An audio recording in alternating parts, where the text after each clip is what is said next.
Ireland's Enda Kenny backs charging UK for EU divorce. The Irish Premier has indicated he backs the idea of charging the UK to leave the EU, a bill that many believe would be about £50 billion.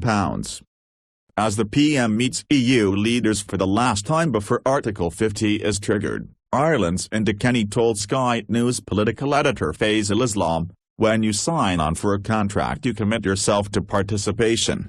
And obviously the extent of that level of money will be determined." Mr. Kenny, who made the comments as he arrived at the EU Council meeting in Brussels, said the bloc's chief Brexit negotiator, Michel Barnier, would lead any such negotiations.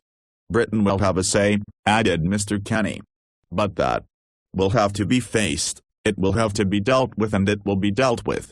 Mrs. May did not directly address the prospect of a massive bill to settle EU budget commitments, but said, "When people voted on 23 June for us to leave the European Union, they voted for us in the future not paying huge sums of money into the European Union every year. And of course when we leave the EU that will be the case." Of the mooted £50 billion figure, Italian Europe Minister Sandro Gozi told Sky News, "I think it is going to be around the figure. Why British Prime Ministers won't miss going to EU Council summits." Brexit negotiator Mr. Barnier refused to comment as he arrived in Brussels, but later said he had agreed a common position on the Brexit budget with Bulgarian President Rumen Radev. Mr. Radev will hold the EU presidency in the first half of next year, likely to be a crucial period in Brexit talks. Former Work and Pensions Secretary Ian Duncan-Smith told Sky's Adam Bowleton he did not accept a divorce bill was inevitable. "Legally, we don't have any obligation to pay a damn thing," said the Tory MP. "It's about the negotiations, as the Germans have said. You can't expect the British to accept that they owe any money if they don't know what the arrangements are afterwards.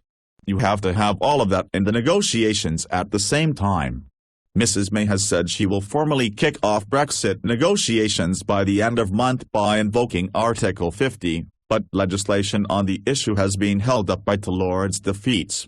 Once the PM has given notice, the clock will start ticking on a 2-year period to negotiate a deal.